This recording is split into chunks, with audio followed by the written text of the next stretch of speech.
Okay, so everyone knows what faith is, and everyone has that higher power that you call on to help you through like tough times and rough times. So today I'm going to be talking about faith and why you should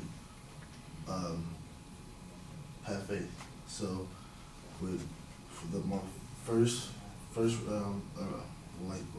reason is because it helps you through tough times. Like for me, when my dad walked out on me and my mom, as a kid, I didn't know why, or if it was me, or if it was what my mom did, and all I could do was pray and just ask God to help me through it. And as I did that, it made me a better a person like that I am today. I'm okay with him not being there now, and I guess I'm seeing it to the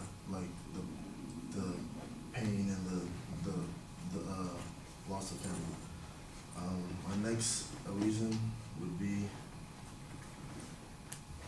my next reason is to express that it doesn't have to be God that you call on. Like you could I believe in Pokemon, or your sports figure, but just to have that sense of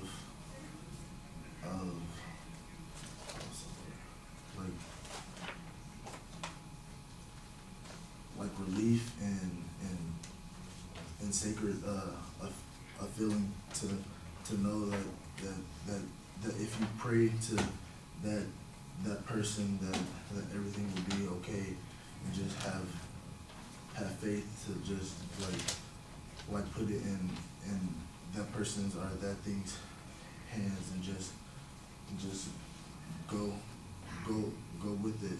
And second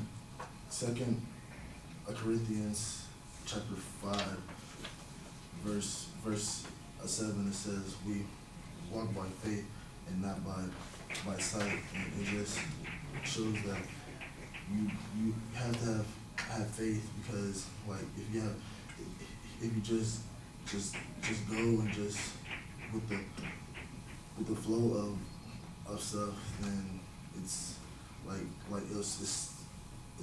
it's too much stress on you to just worry about things. Well, the next test, the next pass, the next play, or anything. So if you just have that faith,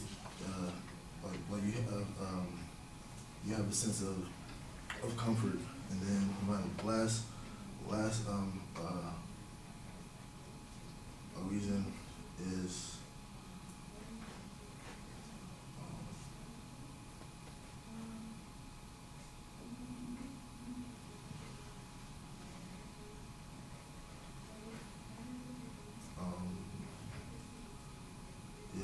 okay. So in conclusion, I feel like that you should have faith in something, because it makes your life a whole lot easier.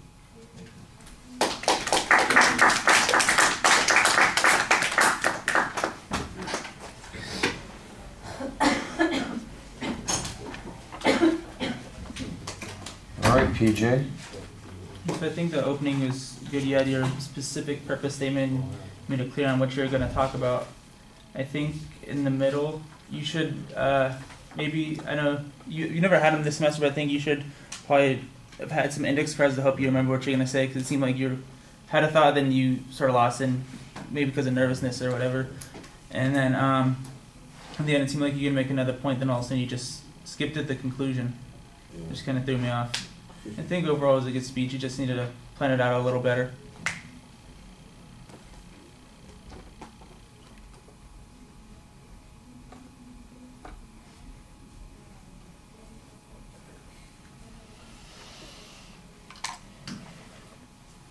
All right, well, I think the subject is very broad to begin with, and you start us off by basically telling us what the subject is. If you want to pull us in and get us convinced, you need to give us a story of where faith has made a difference in somebody's life. It doesn't have to be your own life, but it needs to be something that's compelling and gives us a reason to listen to the subject that you're talking about. And we don't really get anything like that as an attention device. I know what your subject is and what the general direction you're going is, so that's helpful.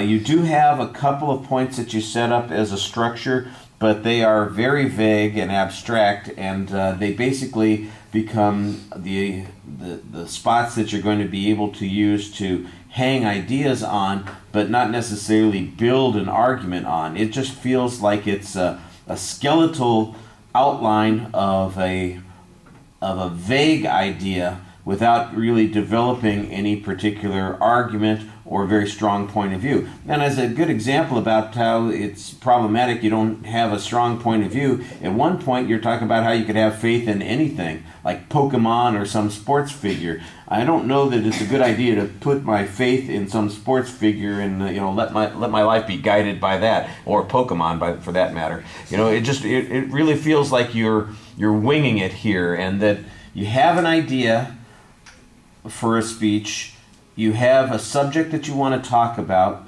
but you don't really have any content to that. The personal stories are okay, but I'll tell you what, even the personal stories seem to remain fairly abstract. I'm not exactly sure how faith got you through after the personal experience that you shared with your father leaving you.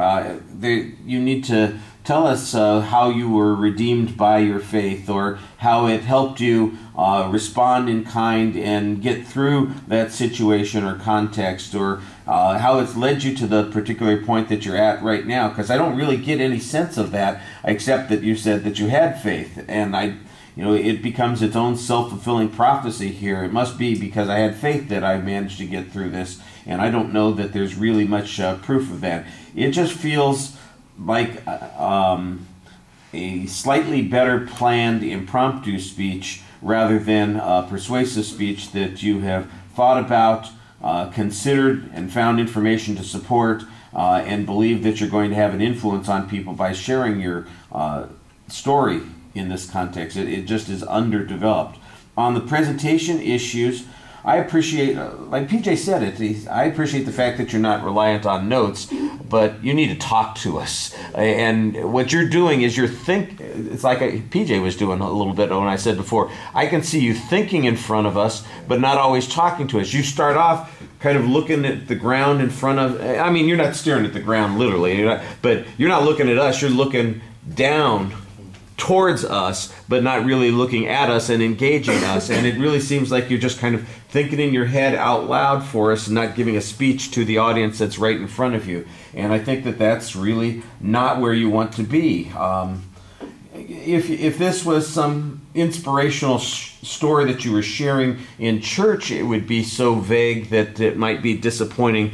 I doubt very much that the congregation would yell at you about it, say disappointing, but the minister's not going to be in the back saying, I'm sorry, that your not confession, what would they call it? Your testimony? Yeah, your testimony, thank you. That's the word I was looking for. Your testimony wasn't interesting enough today, never mind. They wouldn't dismiss you that way in church, I know, but you know what? They might be tempted to, because it's just so abstract here, and you need to get something more into this speech. All right, thank you.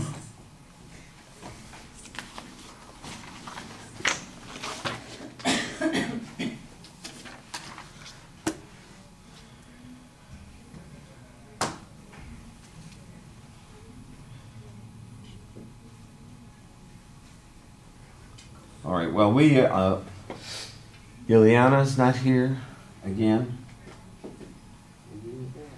And Melanie is not here again.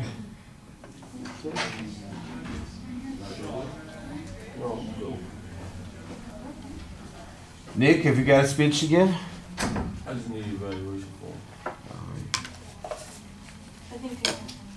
Okay.